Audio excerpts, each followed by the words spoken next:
other part of a lot of these bills, it's protecting people's privacy. So I think where we're going, and a lot of people do see it going with the vaccine thing, is it really about a vaccine, or is this about data collection on people?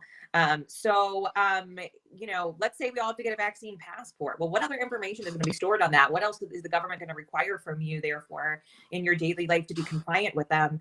You know, I'm unfortunately kind of intimately familiar with some of the software, and it's crazy. There is no end to it, and I absolutely do believe that a vaccination passport system will be the end of freedom. And so what we've done here, we have a lot of bills this year about the state vaccination registry system. Mm-hmm. We were the last state in the country to create a vaccine registry. Although we created one by law in 1998, and it was not actually active until January of 2021, which I think is a whole other issue.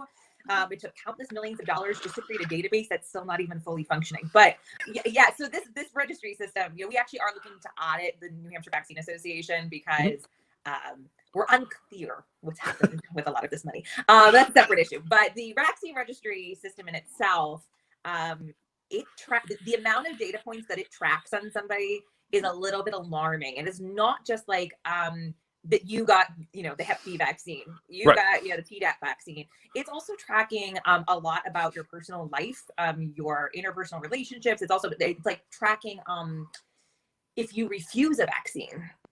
Ooh. Vaccine refusal. So let's say you go to your doctor and they say, "Oh, do you want the flu shot?" And you say no. That's recorded into the vaccine registry system. So it's not good, and they have made it so that it's an opt-out system. So yes, it is technically by law, it was written as a voluntary system. But this was before Article 2B of the New Hampshire State Constitution was passed, which is your right to privacy. And the DHHS chose to interpret voluntary to mean opt-out back in 1998. And I do not believe that that is constitutional anymore now that our Constitution has changed, because they make it very difficult to opt out. You have to basically know exactly what you're doing and know all the forms and who to ask and this and that to get yourself out of the system. So a big mission this year is to change the system to an opt-in system. You must actively choose to participate in this system if you want to be, because yeah, it tracks some pretty scary data points.